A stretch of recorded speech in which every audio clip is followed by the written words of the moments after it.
Hello everyone, happy Wednesday or hump day, but actually there's no hump day this week because we've already had one day off and we've got tomorrow off. Really? Yeah. Oh, awesome. So we're all over the place this week. So my name is Blaze Van Heck from Busybird Publishing. And I am Leslie Gamanis, also from Busybird Publishing. Funny about that. I know. So this is our weekly check-in with people to talk about anything around books, writing, publishing, stories, whatever you like to, however you like to talk about it. I can't even find my words today. So, Les, we have had quite a few people come to us and do kids' books. And they've been really nice little projects because they've written the words and they've gotten someone in the family to do the illustrations. Yep. Which I think is a really nice little project to do. And so I've got 3 examples here today to show people. And I guess what I wanted to show people is the variety of illustrations you can have for kids' books, because these are all kids' books. This first one is called True Blue Friends. The blurb says, "It's not always easy to make friends, but sometimes a new friend is sitting right next to you. You just have to get to know them. Find out how Ben, Amelia, Noah and Mariana came to be true blue friends." And the illustrations are done by Peter, who's Kelly's son. Oh, it's Peter. I don't know how old Peter is, I didn't actually ask that. But It's not like 32 or something. He's still a child. well, he probably was when this was done. This is a couple of years old now, I think. What year did we do this? I can't remember what year we did. 2014. So it's a few years ago now. But here is an example. Do you want to do the show and tell without Destroying the book. So obviously we just have a couple of samples, but they're really nice, you know, what I like to say called childlike drawings, which suits the story because of the age group of the kids who would be reading that book. And I think, why do you think these sorts of books are important for kids to read? Children's storytelling often has some sort of lesson fused into the story. Yep. Like Goldilocks and the 3 Bears. Yep. Teaches kids not to break and enter. Not to eat the porridge before it cools down. Yep. What is the message? Oh no, we won't get onto that. To Goldilocks? Sam, what's the meaning behind Goldilocks and the 3 Bears? Why do you think, you know, the picture book industry is huge, and you could say, well, why bother reading to a child who's 1, who can't even talk yet or read? Why do you think that's important? It actually does teach kids to read, Yeah. because you're usually reading along and showing them the words, so it helps them identify words of sounds. I had a cousin years ago who used to read to his daughter, and he said he'd read to her like about, I think it was an hour a day or something. Mm-hmm. And she was about 4, and she spoke so beautifully and fluently, Yeah. and obviously that came from the reading. And she spoke better than we do. So it actually teaches kids the fundamentals of reading, and with So children's books. It's about learning language. And with children's books for kids are good development, because when they're 1 and all that, they obviously probably more fascinated by the pictures, but they'll get to a point where they then want to read it themselves. Yeah. Or they'll want to read it with their parents, and then they'll want to read it themselves. So, you know, as with any book, it can be revisited. Yeah. For kids who are just learning about reading and storytelling, it can be revisited from a different perspective as they grow older. It's also a good bonding exercise with parent and child to sit down and read together. Yep. Another thing that from when I used to work in the library, I just wanted to show more of that. I just wanted to, there's a few design elements that we kind of thought about with this book. Because they're nice sort of primary colours, in terms of the design, we use primary colours in the pages and some of the text to sort of bring that all together, and I think it works really well. So it's visually enticing as well. What I learned back when I was learning in the library is that there's a difference between reading from a physical book compared to sort of on an iPad. And this is why, you know, educators really encourage people to sit down with what I call real books, because there is actually a physical thing, actually looking at the words and reading, from left to right, turning the page and actually understanding that there is a story contained in this physical product. Yep. And I do worry about the fact that, a lot of kids are on iPad, which is, there's a lot of great stuff on the iPad in terms of learning tools. There are, but I'm agreeing. I still think that the physical book is a really important fundamental tool for learning young children. But in order for children to be interested, it has to be visually stimulating, doesn't it? Yeah. And I think that one works really well. Here's another one called Melody Goes to the Spring Fair. Lola Pappas, she's a local person. And Lola works around music. So this book is about learning through music.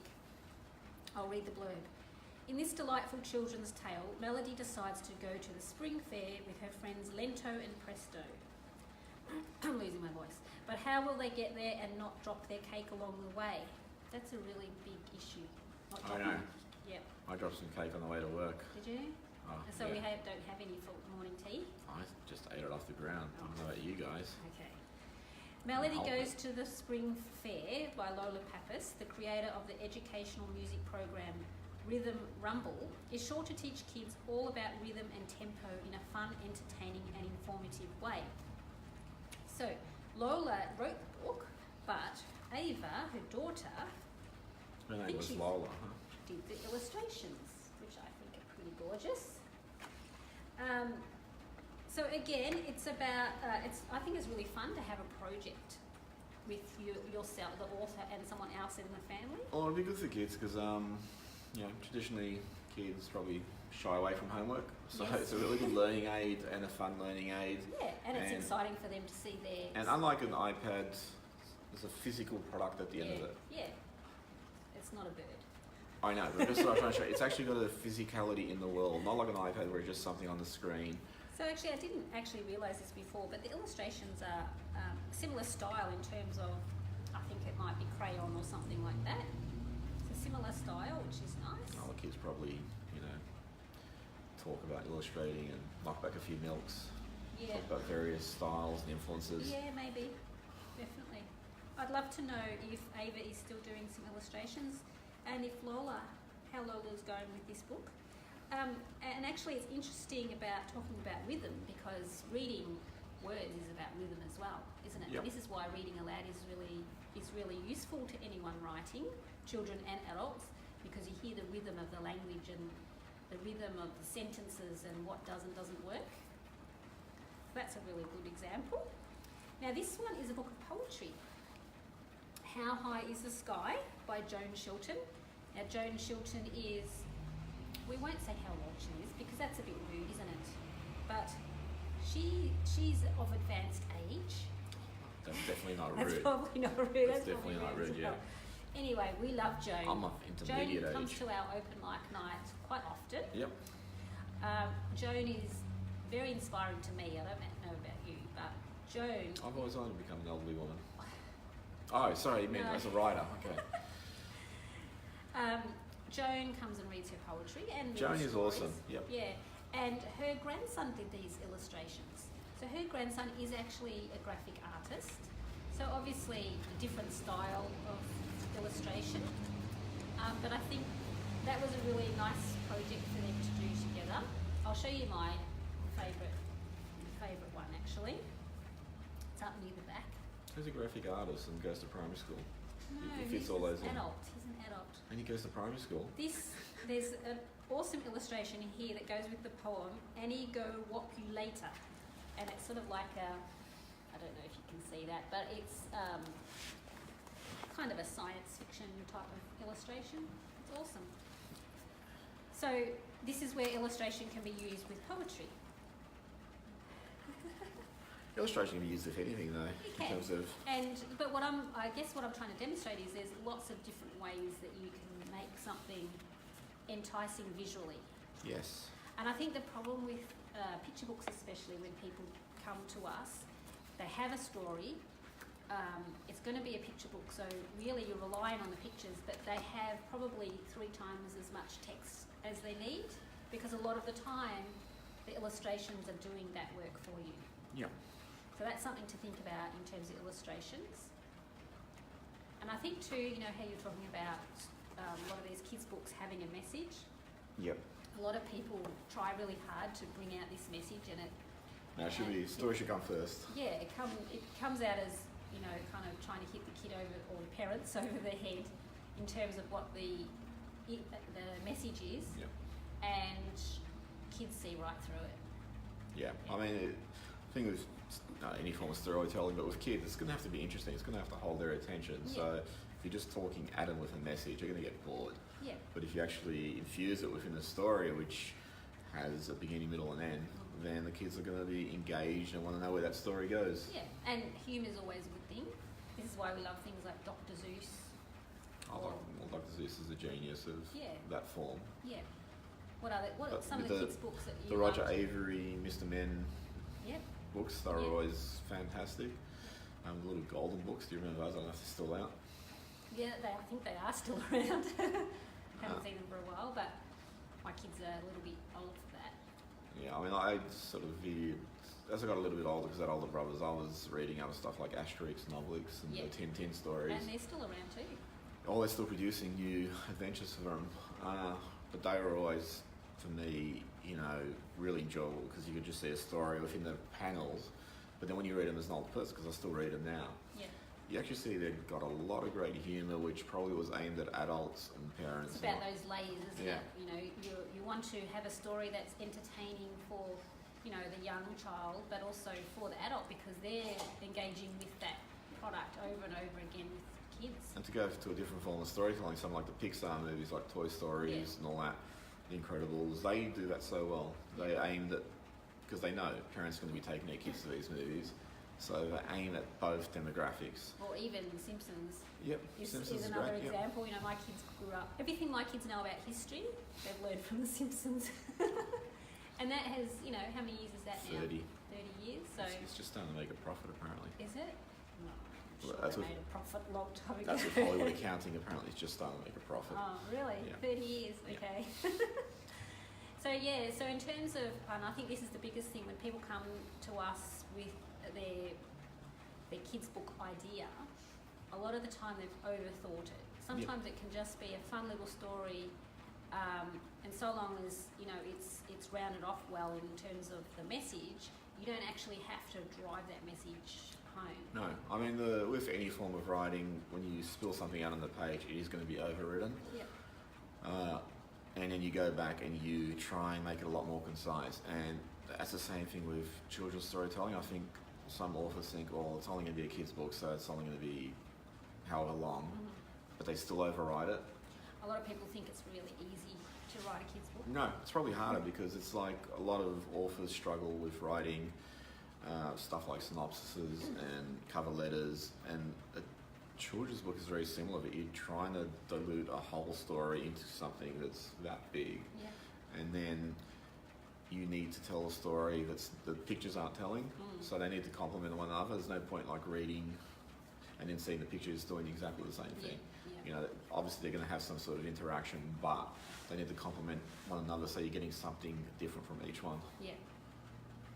So what is your, from a young child, say primary school, what was your favourite book?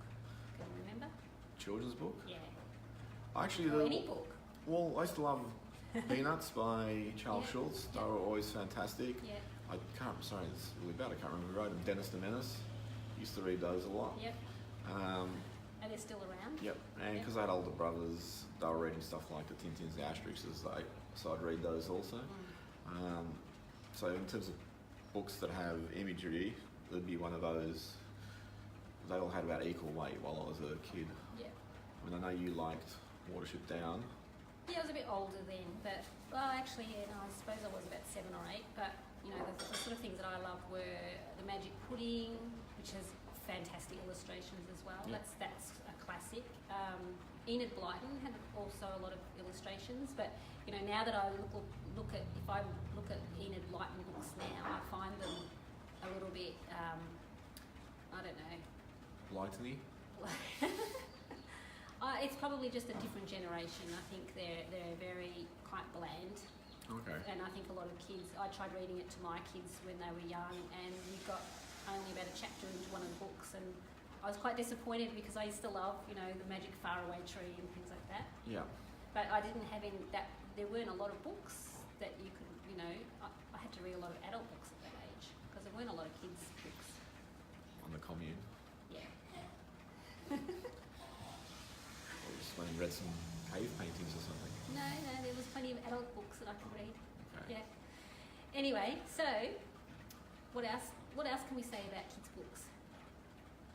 Oh, that's a good question, Sam. What can we say about kids' books? A lot of kids, you know, they love fart jokes. Yeah, I think with kids' books, it's like with any story. With kids' books, because you can tend to serialise them, so I think it's important to actually create a universe. Yeah. So it's not just some little section, just, you know, it's something you can revisit. Yeah. Which is what a lot of those, you know, look at Snoopy. Snoopy, how many characters are in that? You know, Snoopy, Charlie Brown, and Sally, that's the family. Yeah. Then you have Linus and Lucy.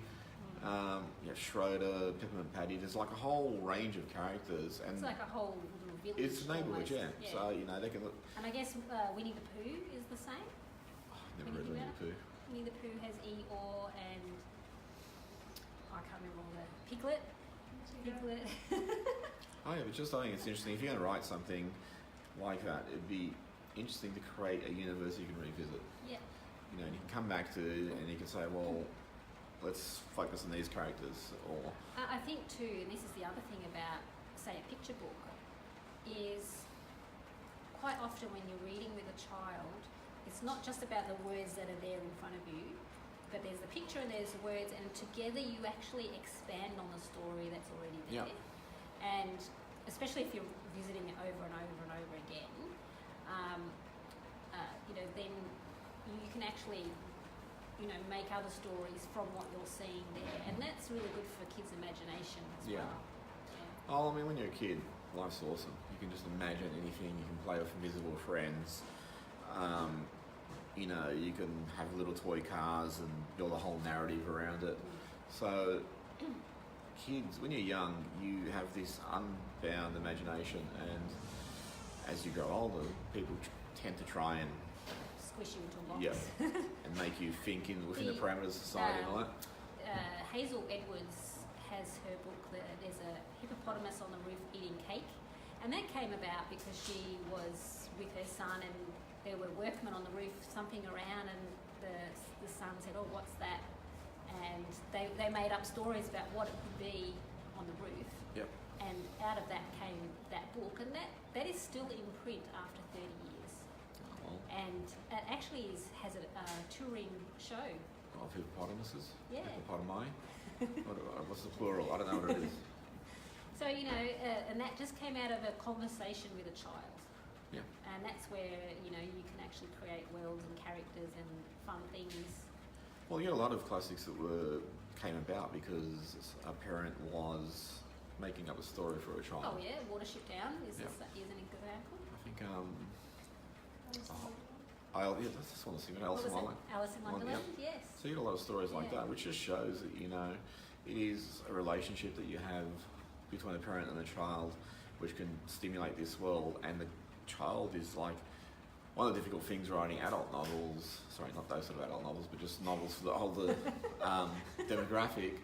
Is you need to go out and seek feedback from the market you're appealing to. Yeah. To actually. Kids will tell you exactly what they think. But you know, if you have kids, you've got a ready-made market there, and you can hit them with it, and they can tell you, you know, yes, like this. And if you can see if they glaze over, then you've probably made a little bit sophisticated for understanding. So you have a ready-made market there, and kids are honest. Kids are brutally honest. Yeah.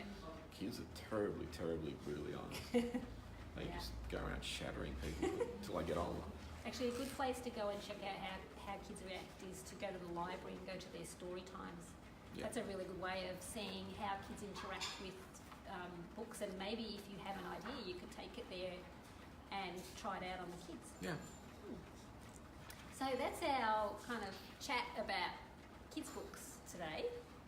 I wanted to remind people about our book writing boot camp this weekend. We do have 1 or 2 spots if anyone is still wanting to come. They're not going to be able to see that, but it's Saturday and Sunday where people will learn to plan, write, publish and market their book. And if someone has a book idea, this is really going to help them get it. And Sam's coming, aren't you, Sam? Yes, Sam's coming. Yes. So endorse it It's for gonna be us. fun. I'm excited. She hasn't done it yet, so how can she endorse it? She's endorsing it. She's So coming. it's 9 to 5 both days, well 9 to 5 on Saturday, 9 to 4 on Saturday. Oh, It's very You said intense. Saturday twice. Sunday, 9 to 5 on Saturday, 9 to 4 on Sunday. Lunch is included both days. And Both it's Saturdays. going to be fun. Any parting words, Les? About boot camp or about... Anything? What are we talking about next week? What are we talking about next week? I thought had about something before. Sam now. had a really good idea, but we talked to Shell about songwriting. Songwriting. And Shell's giving you the thumbs up. Thank you, Shell. No, you know what I wanted to talk about next week? Because we've had a couple of projects this week where we've taken over someone's Our book layout design. because the book, they've had a designer work on it, and you know, good designers, but they don't understand how books work. No. And so we thought we should talk about something like that next week. So we're going to talk about all things about book design and getting your book ready for print. And finding a book designer, Yes. not a... What to actually look out for when you're looking for someone to help you. Oh, well, we'll talk about it next week. Yes. I want to talk about the mess that Yes. one designer's left us. You know who you are. Yeah. We won't name names. I don't know We his don't name. name and shame. Okay. Thanks for tuning in, everyone. We will see you next week. See ya. Bye.